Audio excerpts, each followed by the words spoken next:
السلام علیکم ورحمۃ اللہ تعالی وبرکاتہ۔ مرکز اہل سنت جامعہ رضویہ منظر اسلام کے یوٹیوب چینل ہم سبق درس نظامی میں آپ کا خیر مقدم ہے۔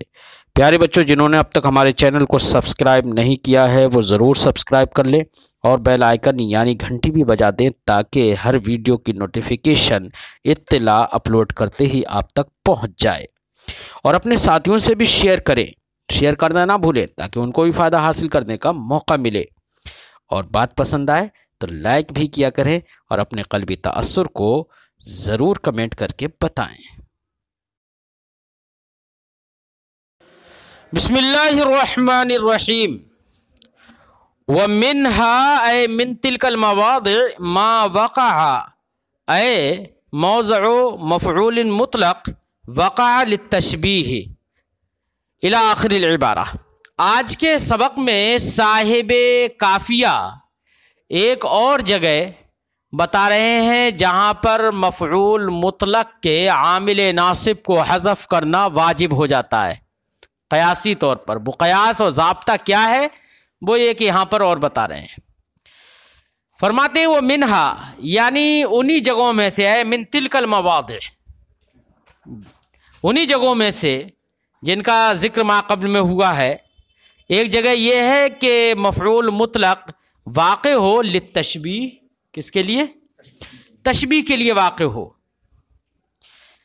اب اس ضابطے میں یا اس جگہ میں صاحب کافیہ چند قیدیں لگاتے ہیں۔ ایک تو یہ کہ مفعول مطلق تشبیہ کے لیے واقع ہو۔ تشبیہ کے لیے واقع ہونے کا مطلب یہ ہے کہ مفعول مطلق سے کسی اور چیز کو تشبیہ دی گئی ہو۔ مفعول مطلق مشبہ بہ بنے۔ کیا بنے؟ مشبہ بہ بنے۔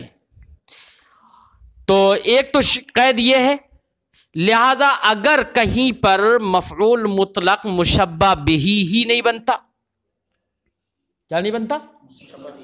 تشبیہ کے لیے ہے ہی نہیں، ہے مصدر وہ، تو ایسی صورت میں اس کے عامل کو حذف کرنا واجب نہیں ہوگا اس کو مفعول مطلق بنا کر، سمجھے نہیں؟ بلکہ ایسا بھی ہو سکتا ہے کہ مفعول مطلق ہی نہ ہو اگر تشبیہ کے لیے نہیں ہے تو۔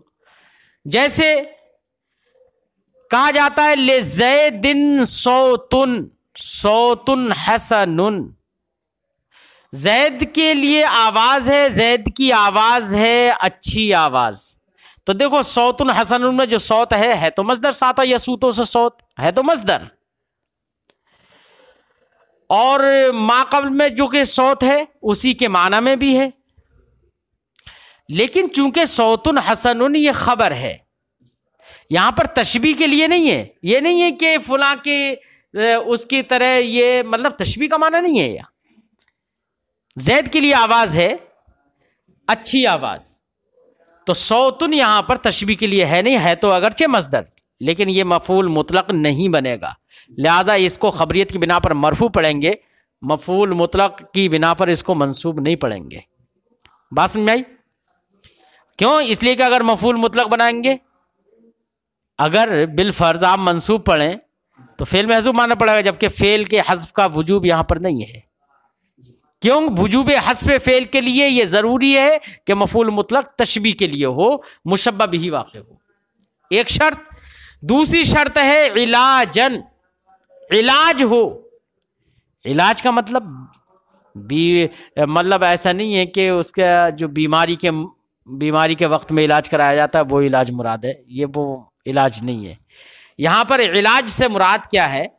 علاج سے مراد یہ ہے کہ مفعول مطلق افعال جوارح میں سے کوئی فعل ہو۔ کیا ہو؟ افعال جوارح میں سے، لہذا اعضائے جوارح سے جو فعل ہوتا ہے، زبان ہے، ہاتھ ہے، پیر ہے، یہ سب اعضائے جوارح کہلاتے ہیں۔ تو ان سے اگر کوئی فعل ہو تو وہ فعل جارح ہوگا، لیکن اگر کوئی فعل ایسا ہے جس کا تعلق قلب سے ہے تو وہ فعل جارح نہیں ہوگا۔ مفعول مطلق افعال جوارح میں سے کوئی فعل ہو، یہ دوسری شرط ہے۔ لہذا اگر کہیں پر مصدر تو ہے، تشبیہ کے لیے بھی ہے، کس کے لیے؟ لیکن وہ مصدر، اس کا معنی، اس کا فعل وہ جوارح میں سے کسی فعل جارح سے نہیں ہے، افعال جوارح میں سے کسی فعل، کوئی فعل نہیں ہے. تو ایسی صورت میں ایسے مفعول مطلق کے عامل ناصب کو حذف کرنا واجب نہیں ہوگا. بات سمجھائی؟ تو دوسری شرط کیا ہے؟ افعال جوارح سے ہو، یعنی علاج واقع ہو، علاج ہو. تیسری شرط ہے کہ جملے کے بعد ہو، یعنی تشبیہ کے لیے بھی ہو، علاج بھی ہو اور جملے کے بعد بھی ہو. لہذا اگر کوئی مفعول مطلق تو ہے، تشبیہ کے لیے بھی ہے، علاج بھی ہے، لیکن جملے کے بعد نہیں ہے. کیا نہیں ہے؟ جملے کے بعد نہیں ہے. تو ایسے مفعول مطلق کے بھی عامل ناصب کو حذف کرنا واجب نہیں ہوگا. پھر حذف، وجوب حذف کے لیے سارے شرائط کا پایا جانا ضروری ہے. اور بھی شرطیں ہیں، پہلے اتنے کا ترجمہ لگا لیتے ہیں. فرماتے ہیں وَمِنْهَا اے من تلک المواضع، انہی جگہوں میں سے وہ بھی ہے کہ مفعول، ایسی جگہ وہ بھی جگہ ہے کہ مفعول مطلق جس میں تشبیہ کے لیے ہو. تشبیہ کے لیے ہونے کا مطلب ہے اے لأن یشبہ بہ امر آخر، کسی دوسرے امر کو اس مفعول مطلق سے تشبیہ دی گئی ہو. تو اس کا مطلب مفعول مطلق سے تشبیہ دی جائے گی تو وہ مفعول مطلق مشبہ بھی بنے گا نا. ہاں. وَاحْتَرَزَ بِهِ، یہ تشبیہ کی قید لگا کر صاحب قافیہ نے احتراز کیا ہے لِزَيْدٍ صَوْتٌ صَوْتٌ حَسَنٌ جیسی مثالوں سے. کیوں؟ اس لیے کہ صوتٌ حسن میں جو صوت ہے تو مصدر، لیکن تشبیہ کے لیے نہیں ہے. ٹھیک ہے؟ لِأَنَّهُ لَمْ يَقَعْ لِلتَّشْبِيهِ، کیونکہ یہ تشبیہ کے لیے واقع نہیں ہوا. علاجن، دوسری شرط کیا ہے؟ علاج ہو، کہ تشبیہ کے لیے ہو اس حال میں کہ وہ علاج ہو. علاج کا معنی افعال جوارح میں سے کوئی فعل ہو. اے حال کونہ دالن علی فعل من افعال الجوارح، افعال جوارح میں سے کسی فعل پر وہ دلالت کرتا ہو، افعال قلوب سے نہ ہو. بس سمجھ میں آ گئی نا؟ فرماتے ہیں یہ علاجن کی قید لگا کر صاحب قافیہ نے احتراز بہ، اس سے احتراز، اس کے ذریعے سے احتراز کیا ہے اس جیسی مثالوں سے کہ لزید زہد زہد الصلحاء. کیا؟ لزید زہد. اب دیکھو یہاں پر ہم زہد الصلحاء جو آگے ہے وہ دیکھو تشبیہ کے لیے بھی ہے نا؟ تشبیہ کے لیے تو ہے کہ زید کے لیے زہد و تقوی ہے، کس کی زہد و تقوی کی طرح؟ صلحاء کے زہد و تقوی کی طرح. لیکن علاج نہیں ہے، کیونکہ زہد کا تعلق جارح کسی، یہ کوئی فعل جارح نہیں ہے. معنی جارحیت پر دلالت، معنی جارح پر دلالت نہیں کرتا ہے. ایسا نہیں ہے کہ کسی فعل جارح، افعال جوارح میں سے کوئی فعل ہو، یہ بلکہ اس کا تعلق قلب سے ہے. اس لیے یہ جو لزیدن زہد الصلحاء جو ہے، یہ زہد الصلحاء ایسا مفعول مطلق ہے کہ اس کے عامل ناصب کو حذف کرنا واجب نہیں ہے. زہد الصلحاء اگر ہم جو پڑھیں گے تو اس کے عامل کو ذکر بھی کر سکتے ہیں ہم. اے ہوا یزہد زہد الصلحاء، یتزہد زہد الصلحاء، حذف کرنا واجب نہیں ہے، ذکر بھی کر سکتے ہیں. فرماتے ہیں لأن الزہد لیس من افعال الجوارح، کیونکہ زہد یہ افعال جوارح سے نہیں ہے، اس لیے یہ قید لگا کر صاحب قافیہ نے اس کو خارج کر دیا. تیسری شرط ہے بعد جملۃ، مفعول مطلق جملے کے بعد بھی واقع ہو. یعنی ایک تو مفعول مطلق تشبیہ کے لیے ہو، دوسرا علاج بھی ہو، تیسری بات کیا ہے؟ جملے کے بعد بھی ہو. یا یہ کہو یہ دوسری ہی بات ہے. کیوں؟ اس لیے کہ جو ہم نے علاجن کہا نا، وہ تو تشبیہ کے لیے ہونے کی صورت میں وہ اس کی حالت بھی ہو جائے گی، وہیں طور کے تشبیہ کے لیے ہو اس حال میں کہ وہ افعال جوارح میں سے کسی فعل کے معنی پر دلالت کرتا ہو، تو وہ اگر حال بنا دیں گے تو یہ شرط ثانی ہے. ارے بات سمجھے نہیں ہے؟ ہاں. فرماتے ہیں یہ تیسری والی قید بعد جملتن، جملے کے بعد ہو، یہ بھی قید ہے، اس سے بھی اعتراض ہے. اس سے کس سے اعتراض کیا ہے؟ یہ اس سے اعتراض ہو گیا کہ جہاں پر مفعول مطلق تشبیہ کے لیے بھی ہو، علاج بھی ہو، لیکن جملے کے بعد نہیں ہو بلکہ مفرد کے بعد ہو. کس کے بعد ہو؟ مفرد کے بعد ہو. اس سے اعتراض کر دیا. جیسے کہ جیسے مثال دے رہے ہیں صاحب شرح جامی کہ صوت زیدن صوت حمارن، تو صوت زیدن صوت حمارن میں جو صوت حمار جو ہے صوت ہے تو مصدر، اور تشبیہ کے لیے بھی ہے. ظاہر بات ہے مشبہ بھی بن رہا ہے، صوت زید کو تشبیہ دی گئی ہے صوت حمار سے، مشبہ بھی بن رہا ہے. اور صوت آواز کا تعلق چونکہ منہ اور زبان وغیرہ سے ہے، فعل جارح بھی ہے. یہ کس سے ہے؟ فعل جارح بھی ہے نا. تو فعل جارح بھی ہے تو ما قبل کی شرطیں تو پالی گئی، لیکن یہ جو تیسری شرط ہے بعد جملتن کی، یہ شرط نہیں پائی گئی، نہیں پائی گئی نا. لہذا لزیدن وہ صوت و زیدن صوت و حمارن میں صوت و حمار پہلی بات تو مفعول مطلق ہی نہیں ہے یہاں پر. کیوں؟ اس لیے کہ وہ تو خبر بن رہا ہے، جملے کے بعد ہی نہیں ہے. یہ صوت و زیدن جو ہے وہ مضاف مضاف الیہ مل کر مبتدا بن جائے گا، سمجھے نہیں؟ اور یہ اس کی خبر بن جائے گی. تو صوت و زیدن، اور اصل میں ایک شرط اور بھی ہے بعد جملتن، جملے کے بعد بھی ہو. جملے میں بھی ایک شرط ہے، جملے کی بھی ایک قید ہے کہ مشتملتن علی اسمن، کہ وہ جملہ مشتمل ہو اسم پر. کس پر مشتمل ہو؟ اسم پر موصوف ہو، وہ مشتمل ہو. کون سے اسم پر؟ جو اسم اسی کے معنی میں ہو. کس کے معنی میں ہو؟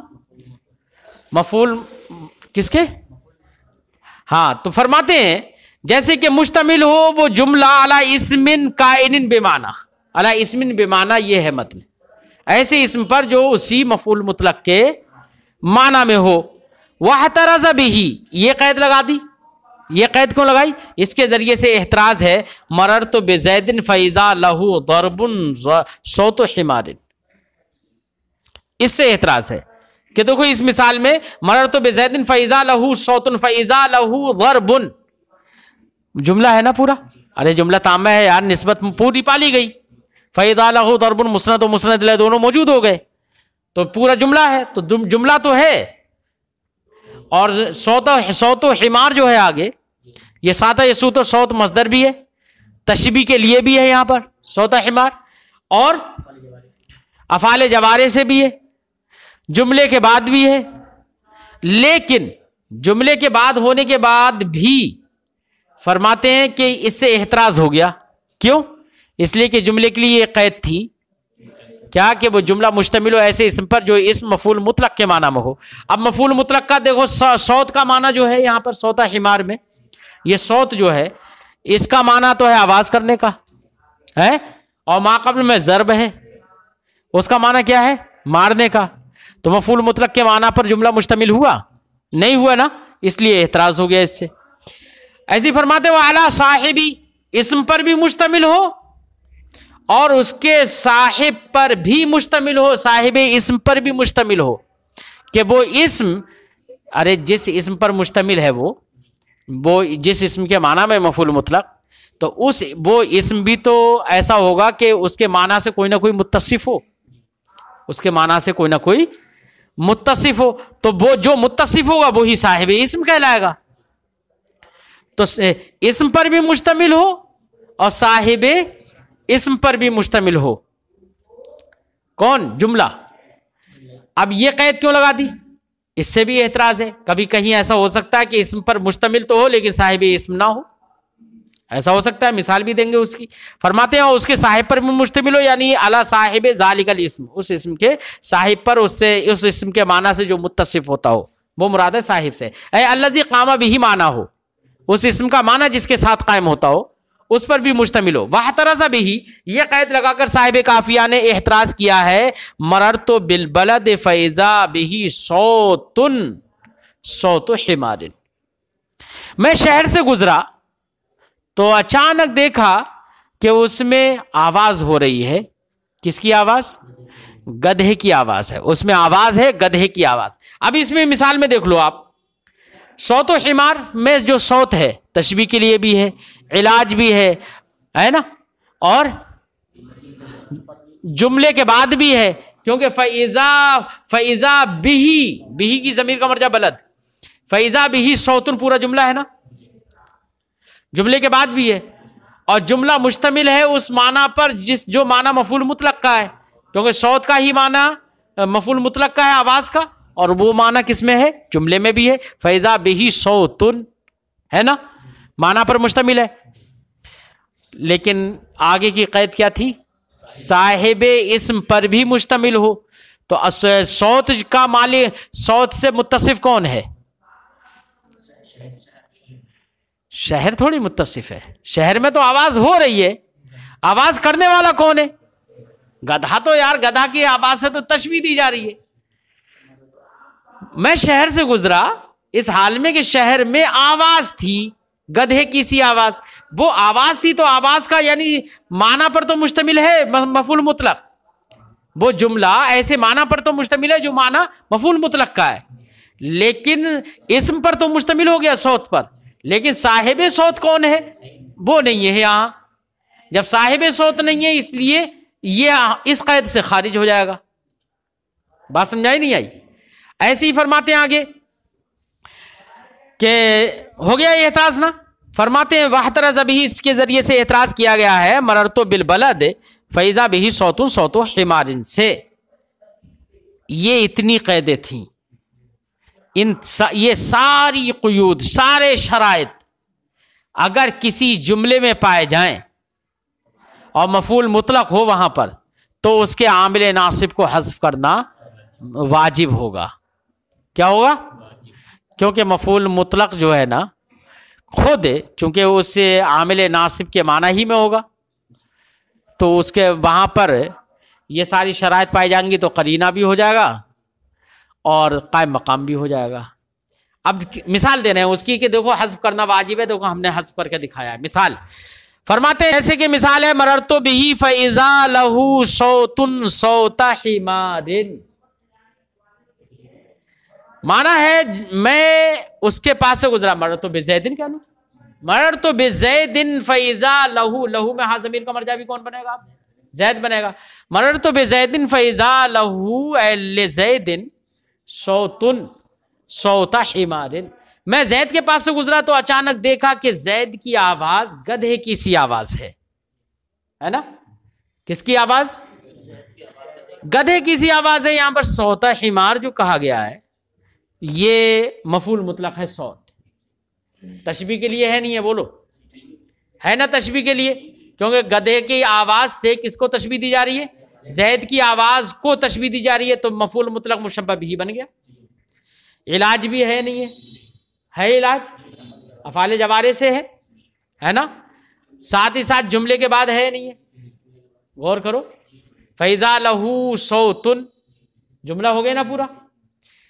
جملہ مشتمل ہے معنی مفعول مطلق پر، ایسے اسم پر جو جس اسم کا معنی مفعول مطلق کا معنی ہے، صوت ہے نا، وہ مشتمل ہو گیا. صاحب اسم پر بھی مشتمل ہے نہیں ہے، صوت کی جس کے ساتھ قائم ہے اس پر بھی مشتمل ہے نہیں ہے، وہ کون ہے؟ زید. صاحب اسم پر بھی مشتمل ہو گیا. ساری شرطیں پالی گئی نا، لہذا جب ساری شرطیں پالی گئی تو قاعدہ پورا پا لیا گیا. جب قاعدہ پا لیا گیا تو اب ایسی صورت میں صوت حمار منصوب پڑھیں گے مفعول مطلق ہونے کی بنا پر، اور اس کا فعل محذوف ہوگا. اصل عبارت ہوگی مررت بزید فاذا له صوت یصوت صوت حمار. یہ اصل عبارت ہوگی. بات سمجھائی؟ فرماتے ہیں صوت حمار اے یصوت صوت حمار، یہ فعل محذوف ہوگا یہاں پر. من سات الشیء صوتن، یہ صوت و حمار میں جو صوت ہے یہ سات الشیء صوتن سے بنا ہے، اور سات الشیء کا معنی ہوتا ہے کسی چیز کا آواز بلند کرنا، چیخنا ہے. اور ساتش شیء صوتن جو ہے بمعنی صوت تصویتن ہے، اور صوت یصوت تصویت کا معنی ہوتا ہے آواز کرنا، چیخنا. فصوت حمار مصدر، تو صوت حمار یہاں پر مصدر ہے. وقع للتشبیہ، یہ تشبیہ کے لیے واقع ہے. علاج بھی ہے، بعد جملتن، جملے کے بعد بھی ہے. اور جملہ کیا ہے؟ وہ کہنے والے کا کہنا لہو صوتن ہے. وہی مشتملتن، اور یہ جملہ مشتمل ہے علی اسمن، ایسے اسم پر جو کہ مفعول مطلق کے معنی میں ہے. صوت ہے وہ نا، وہ صوتن، وہ ہے صوت. وہ مشتملتن علی صاحب ذالک الاسم، اور یہ جملہ مشتمل ہے صاحب اسم پر بھی، ٹھیک ہے نا، صاحب صوت پر بھی مشتمل ہے.